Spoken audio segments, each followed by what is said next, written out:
a good time. Put a smile on your face, yeah. KB Kim and Elation Radio. Even brighten your day and help you through the night. Bring you good music. KB Kim and Elation Radio. And here's your host, KB Kim.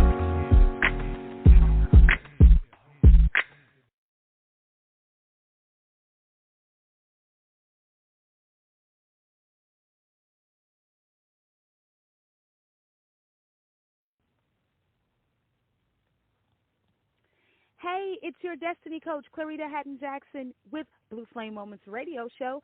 I want you to make sure you tune in right here to Elation Radio with Kimmy Kim to hear my show, Blue Flame Moments Radio Show. You can learn more about me at Clarita Music on all social media, and tune in to Elation Radio with Kimmy Kim.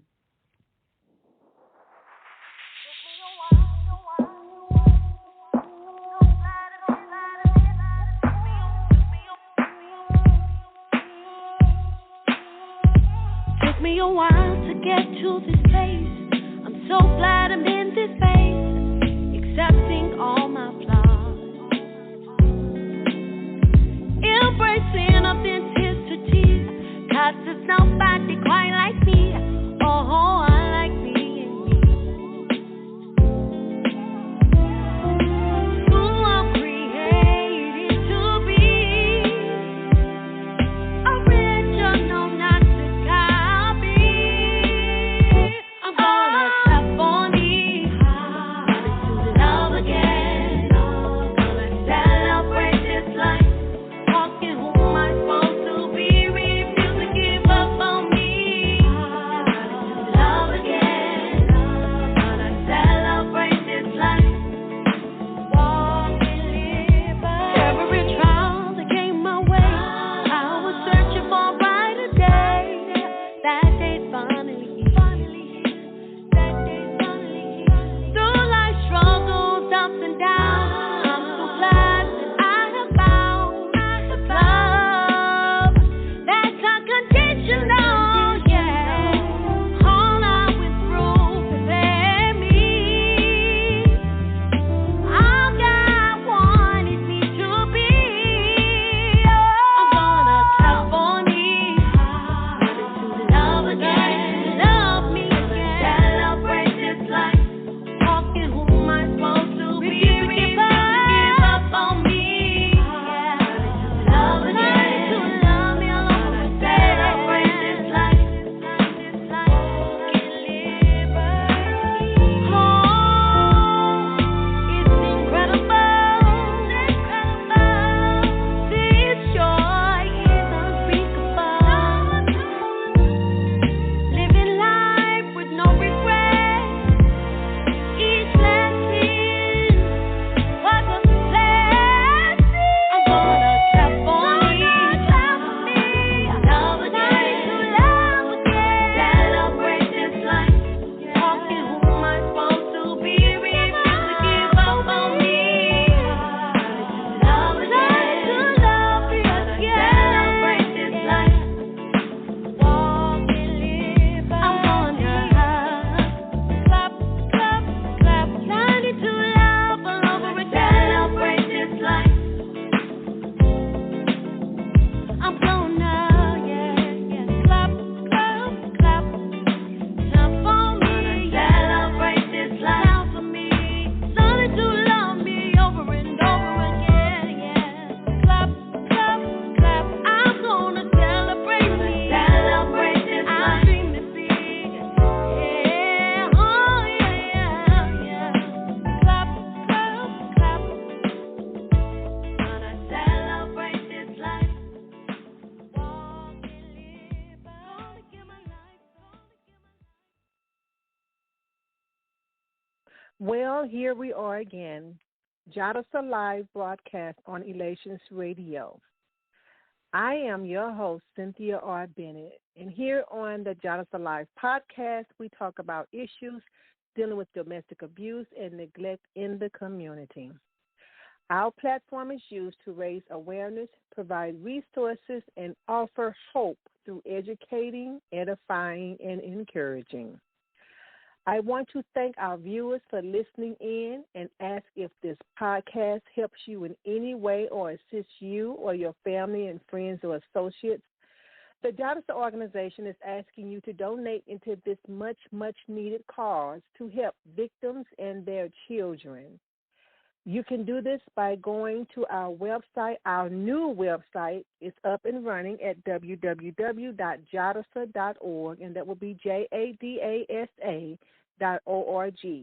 where you can hit the PayPal donate button, or you can go to the PayPal me/Jadasa.org, one word, JADASA.org. Or we also have Cash App, which is the $ Jadasa STL.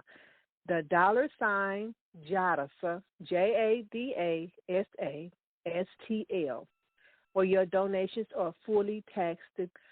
So before we get into tonight's podcast, I want to remind our viewers about a couple of things that we have coming on the horizon. I want you to know that registration is now open, and we have girls registering for our developer program, for our fall 2021 developer program. This program is an 8 Saturday morning program for girls ages 10 through 19. We teach about basics of entrepreneurship, where they can learn how to create mobile apps. And we also have weekly group circles that discuss social issues such as attitudes and self-esteem and peer pressure, things that our girls deal with on a daily basis. And also, space is limited for this program, so we want you, if you have anybody that you want to participate, we're asking you to go out there on that website after this podcast. And also, we're going to have something else coming up, too. Every quarter, at the end of a quarter, I am going to do a 5-hour workshop for women. So if you want to talk about business, you want to talk about how to get your business up and running, and you want to create an app for your business, I am going to do this workshop for women every quarter, because I've had a lot of people asking, when are you going to do something for women? We like this, what you're doing for the girls, but we want to learn this as well. Well, Jadasa is going to be doing that as well. So be on the lookout for that flyer as well.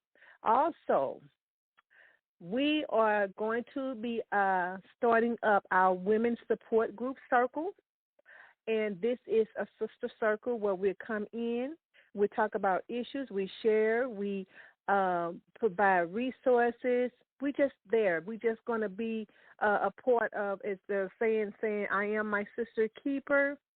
I am my sister's keeper. Well, we're switching it and we're turning it around because it's going to be retroactive. It's something we're going to constantly keep doing. And so it's going to be called Keeping My Sister, because we're going to keep keeping each other. We're going to. And so that's going to start September the 15th. And it's going to be every Wednesday from 7 to 8:30 p.m., Keeping My Sister. We want to keep each other in whatever area or things that we're going through. We are going to be here and be there for you and be here for each other. So we are going to have this starting up on the 15th of September, which will be every Wednesday. So I want you to head on over to the website after this podcast and register your daughters, your granddaughters, your sisters, your nieces, or your friends for this fall workshop. And also look out for the Keeping My Sister support group circle, because we are going to ask that you provide your information if you want to come. And when you come to the building, we are going to ask you for ID. And that is for our protection as well as your protection as well. So I just wanted to get that out there. And then also I want to correct something that I mentioned last week about the 2 women who were killed in the Ferguson home breaking-in. And I was talking about it, and if you remember back then, I was talking about, it was related to domestic abuse, but I didn't have any particular information at that time. And so since then, the story has come out that they reported that this story was not a result of a domestic violence. So I do want to clear that up because I did put it out last week, but the two women that was killed in Ferguson home breaking, it was not a result of a domestic violence incident. So again, I want to clear that up. So let's get started. Tonight, I want to discuss about another type of abuse and just kind of hone in on this about survivors. And it's about domestic violence. Domestic violence survivors often suffer financial abuse. And so that's something, because when I even talk to people and listen to people, and we are always trying to advocate for folks and asking people for money. Of course, we ask for money because we're a nonprofit. And every dollar that comes into the organization goes out to the organization, goes out to our survivors and to the community and to things of that nature.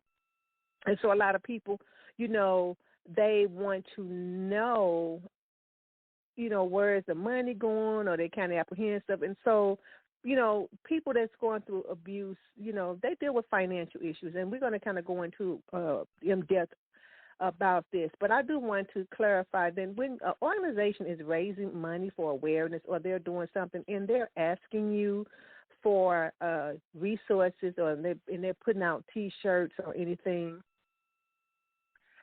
don't try to downplay or down talk the amount, because that money is for a purpose. For example, there's a radio station every year, maybe every year or twice a year, biannually, they put on a some kind of platform, and you pay money, and they'll say, okay, for $250, one person, two people for $500, and you get these T-shirts. Now, of course, the T-shirt doesn't cost $250. That's a very expensive T-shirt. But the thing is not to focus on the T-shirt. The thing is to focus on keeping the radio station on air so they can continue to service the market. This is a particular Christian radio. Keeping the service on air, keeping the music in the airways. Your $250 is helping them keep the music on the airways, but because of your $250, we're going to give you a T-shirt. Now, the T-shirt didn't cost $250. And so if we can think that way when an organization, a different type of nonprofit can raise awareness and ask for people to donate, we need you guys to keep that same mindset when we're talking about abuse. If a T-shirt is $25 or $50, it's not the T-shirt. We're asking you to invest into the cause, but yet because you are investing in a cause, we're going to give you a T-shirt or a mask or whatever it is.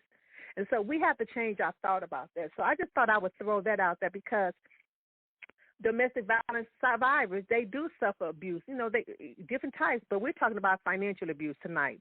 And so this story I kind of read, it came out on the 17th, last week, August, and I was kind of reading up on it, and I just want to share some of the things that bring home VAWA Act, the Victims Against Women Act. And so this particular story that I'm going to share, I'm going to, keep the person anonymous, and this story is about a victim whose husband almost killed her when she tried to leave. And at this time, when when he tried to kill her, she had sustained more than 30 stab wounds on her body, and she was in the hospital for about 10 days. And then, although she recovered from this and she went through rehabilitation and all this stuff, her finances suffered. And it wasn't just because she was out of work. I'm just going to walk you down through her particular scenario, because her particular scenario is not out of the norm. It is not unique, as I'm saying. And so she talks about in the early years of her marriage, the victim struggled to even afford diapers, and reached out to different charities, such as the Catholic Charities. We have the Catholic Charities here, and food banks to feed her two young daughters. So her husband, who managed the household money, was using her income as an office manager for home utility costs. so she thought. Now, first of all, I'm not going to get into whether you should let the man or the husband, the wife manage the money. That is not what I'm saying here, because there are relationships that do agree that the man manage the money, or some relationship where the woman manages the money. Whoever manages the money the best, that's who should manage it. Or, so I'm just talking about when there is abuse. See, financial stability is not financial abuse. It's because the abuse is behind the word financial. This is why we're talking about it. So if your husband is managing the household money and he's doing right by it and you okay, that is fine. And vice versa. If you are managing the money for the family and the husband is in agreement with it, that's fine. So I don't want you to take what I'm saying and say, well, she's saying, the man shouldn't be holding them. No, that's not what I'm saying. Don't put words in my mouth. So I'm trying to clarify that. It is okay if that works for your marriage. I'm not getting into that. I'm talking about when it becomes financial abuse, and I'm bringing up this particular victim for a reason. And so this time, even though he was managing the money, he was buying things they just couldn't afford, this particular victim said. And when she realized he wasn't managing the money very well and he was buying things, based on what he wanted, it cost her. And so when the relationship ended, she realized that her abuser had accumulated thousands of dollars in debt for unpaid bills. He didn't pay for them. He had even taken out a credit card in her name, and he accrued about $20,000 in debt. And so this is abuse, because financial abuse is called financial abuse, which is controlling or coercive behavior that breaks down a domestic violence survival material life. Why? Because you need money. Even the Bible says money answers all things. That's the Bible. But I'm going to italicize and take all things. I'm just going to drop it for a minute and say it again. Money answers. And so with that being said, in the Bible, money is not evil. Money is not evil. But the love of it is evil. See, when you love it so much, when you'll do anything, break any laws and do whatever to get it, then that's when it becomes evil. So, we're not here to do Bible study, but I just wanted to bring that out. Financial abuse is when somebody is controlling the money that breaks, and they're coercing your behavior. They're have coercive behaviors where they take over the money, they take over the pocketbook, where it breaks down a survivor's material life. And when I say breaks down a survivor's material life, what do I mean? By creating astronomical debt, buying stuff up, not allowing them access to the income. You want to give them an allowance, but they working, not allowing them access to income, or harassing somebody at their job until they are fired. Those are all controlling mechanisms that falls under financial abuse. Now, while psychological and physical abuse impacts a survivor, keeps survivors in abusive relationships, yeah, because it can become a dependent thing or a codependent thing, just like drugs and alcohol. But financial abuse also can keep them in an abusive relationship, because it creates a cycle of struggle, a constant effort to rebuild credit or to get a job after years out of work. When, it's a controlling mechanism, because one, if you're out of a job and you're constantly losing your job, okay, people want to know why, right? You're constantly struggling trying to keep bills, and they done messed up your credit, so now you can't even get credit to get a car or an apartment or something. Now you're stuck. You're stuck with them, or you're stuck needing them, and you stay in that situation even longer than what you wanted to. And so a lot of those mechanisms can drive somebody back to an abuser, because if you don't have no money, especially if you got kids too, okay, who gonna take you with your 2, 3, 4, 5 kids? And let's not even go down, who gonna take you with your one kid nowadays? So financial abuse is out there, and we need to understand the ramifications of it and what does it entail. Now, this victim, after she finally officially divorced her husband, the financial burden that he had amassed, all that credit card debt, all those things that he did during the marriage fell on her because it was in his name and it was in her name and some of the stuff was in her name. And now, because she has to pay for this stuff, this has become a daily reminder of what she had gone through constantly. Now it's dealing with your psyche and your emotions, because you got to go and try to go behind him and clean up his mess, pretty much, or her mess. So forms of economic, in this economic abuse, financial economics, pretty much the same. It's like coerced debt. Coerced. They force you into debt. They force you into allowing them to use your credit card. It's forced, or sabotaging their job. And when I say sabotaging a job, every time you look around, they calling you. If you can't get phone calls on your job, they constantly calling you. And then your boss saying, okay, I don't know what's going on, but we're going to have to let you go. Now you don't have a job. Guess what? You're back home with him. And so these forms of abuse, like sabotaging their job, making financial decisions that just benefit one person and not the other in the marriage, is very difficult to prove. And it's rarely prosecuted, because how can they determine, with this particular debt you got, he got it without you?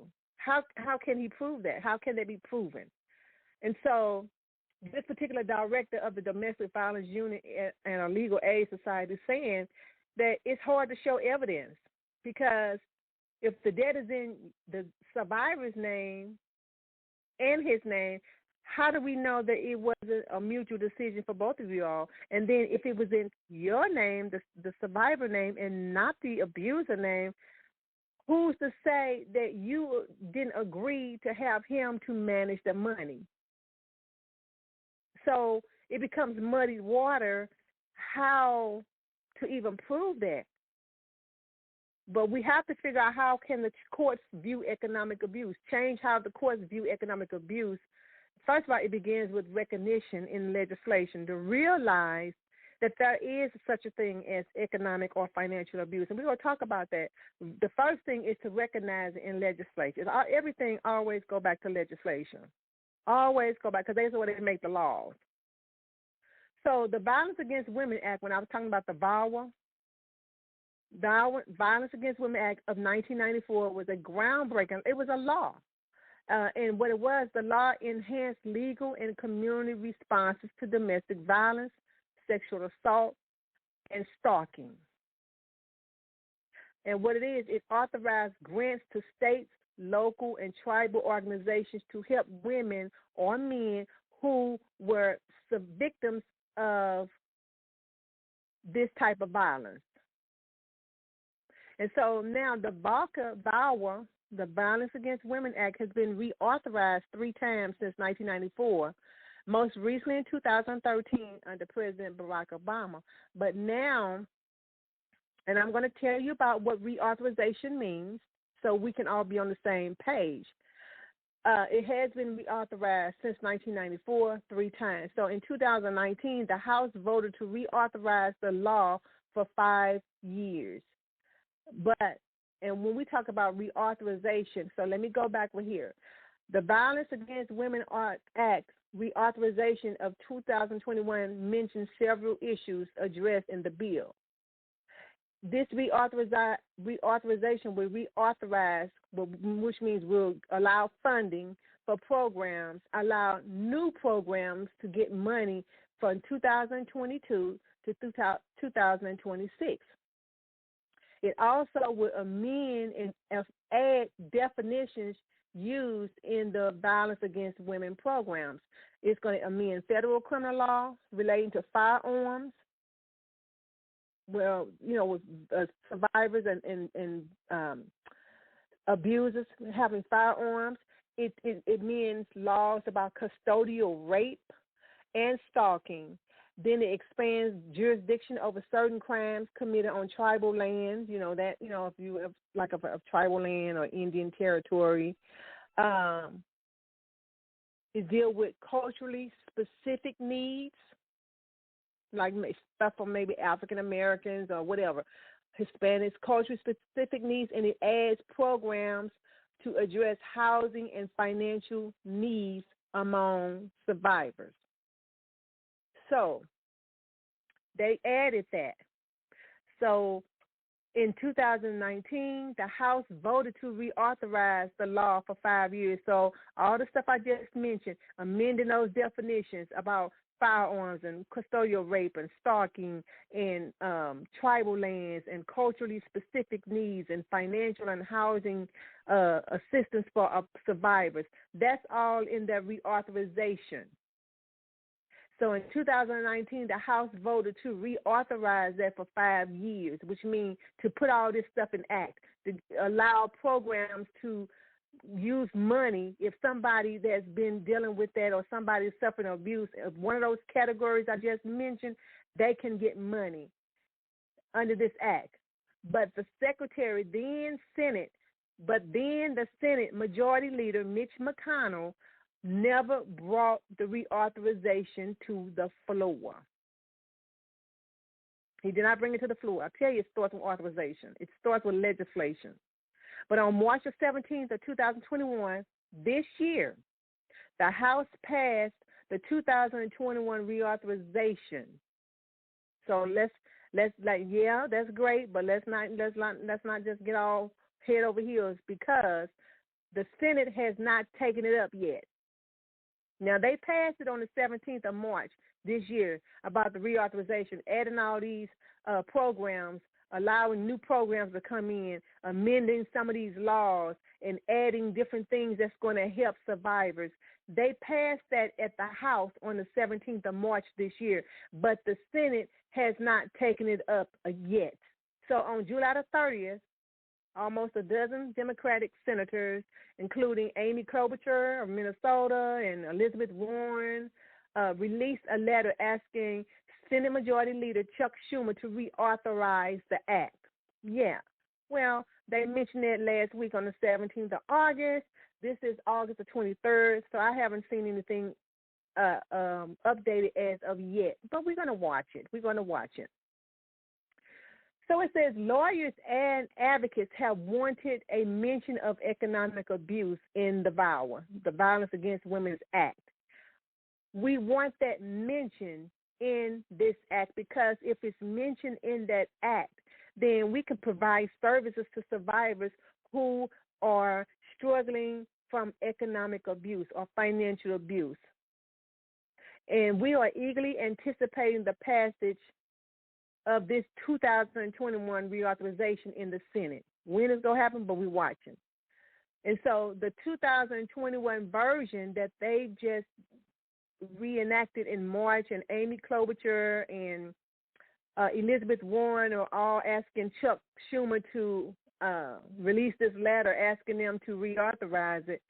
This version will include the definition of economic abuse as behavior that is coercive, deceptive, or unreasonably controls or restrains a person's ability to acquire, use, or maintain economic resources to which they are entitled. That is going to be in the 2021 version. That is what the House passed, but we're waiting on the Senate to do something. Why is stuff always hung up in the Senate? I just don't know. So by giving that recognition of economic abuse, giving that recognition, it allows advocates and people in powerful positions at state levels to argue that the VAWA, the Violence Against Women Act, recognizes economic abuse and is a first and necessary step. Now, the last reauthorized version does help with some of the components of economic abuse because if someone who keeps losing their job because their intimate partner stalks them at work, would have been recognized in the version because stalking is recognized. So if somebody is constantly calling your job or constantly, like you said, coming to your job and causing you to lose your job, then it kind of falls under stalking, and stalking is already listed as in that act as violence against women. So that pretty much kind of falls under that. And so VAWA grants money to legal services and people who cannot afford counsel because financial abuse would have access to funds. So if they don't have access to funds because you done lost your job because your abuser keep calling your job and they stalking you, then that helps the case. But this director said that recognizing economic abuse as a separate form of domestic violence. So you can't say, oh, it's just economic abuse. No, it has to be coupled with something else. So right now, if somebody calling you, you could say it's still stalking, but because of the stalking, you lost your job, and now it has created an issue for economic abuse for you. That still will work under VAWA because it is linked to stalking. But you just can't say there's a separate form of abuse of domestic. There's a separate form of domestic violence called economic abuse. That won't help, but because it's in there and because it's in this new 2021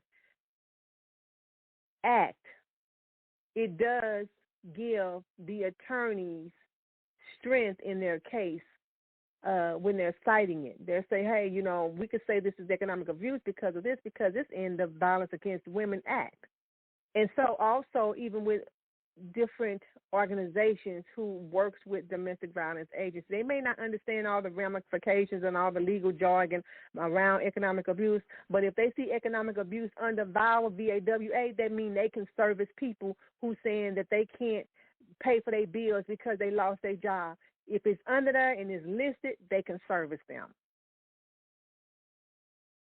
So defining economic abuse in legislation, on that, talking to Chuck Schumer and all them, it won't necessarily help survivors get out of coerced debt or regain financial stability, because, again, that would be hard to say what was coerced and what wasn't, because nobody was in your house. Nobody was there when you all made that decision or when he made the decision or when she made the decision. So it doesn't help that way as far as getting out of coerced debt, but it can offer a foundation to build on, because financial well-being is crucial to leaving an abusive relationship. Because if you don't have financial well-being, if you don't have the finances to leave, then how are you going to establish an independent life? How are you going to get back on your feet if you can't even get from up under the bills that the abuser has created in your name or in both of y'all names, and they just decide to walk away? Because remember, the sort of common characteristics of financial abuse is still one of control. It is, because the abuser is trying to place as much control over somebody's life as possible. And financial abuse is a very effective way of doing that, because, if you don't have the money, you can't do nothing. And the Bible says the money answers. Money answers all things. But I'm cutting off all things, money answers. So if we don't have financial freedom, it's hard to function in our society. Again, money answers all things. And building up debt in someone's name, having a poor credit history, is really a difficult barrier to overcome. And so accumulating debt, these things, these barriers, it's like destroying somebody's credit, accumulating debt, harassing the person at work to get them fired. These are all considered methods of entrapment, because they're trying to entrap you where you can't go anywhere. You can't move forward without them, because they have taken all of the financial independence away from you. And if you have kids by them or kids with them, then you are more susceptible to try to stay and hang it out because of the situation you're in. I don't know about you. I've been in a situation before where I didn't have any money. I couldn't go anywhere. And I'm going to tell you, when you broke, you are not happy. I'll put it like this. When I'm broke, I'm not happy. When I'm broke, I'm depressed because you can't get things done. And I know money, the Bible says money answers all things, and yes, that is true too. And I also ask for favor because sometimes favor can move places and get you in places where money can't. So we still need money, but we also need favor. And so the cyber, even if that you're trying to escape, the survivor may be safe from continued emotional and physical harm. But when you have coerced debt, or when you have financial bills where the abuser has just stacked them on you, that can accumulate for years after the abusive relationship ends. That means he gone, you got rid of him, you done gone about your business, but guess what? That debt is still staring you in your face. It's still staring you in your face. Trying to prove, again, that debt that you have in your name isn't yours, it's extremely difficult. So it's like on one end, you may not have no money. But then on the other end, you owe a lot of money, one or the other. And so financial abuse is real. It is real. But we need to monitor that to see what this next reauthorization will do as far as the 2021 VAWA, VAWA, Violence Against Women's Act. Of course, again, the House passed it in March of this year, March the 17th. Matter of fact, isn't that, I believe that is St. Patrick's Day. It passed it then. It's still hung up and waiting on the Senate to do something. So they need to make some changes. They need to add that financial, that economic abuse. It's added under that VAWA, Violence Against Women's Act. Once it's there, programs can service survivors who are struggling with financial abuse because it is listed under the Act. And if it's listed under the Act, those are the things that we can service survivors in programs.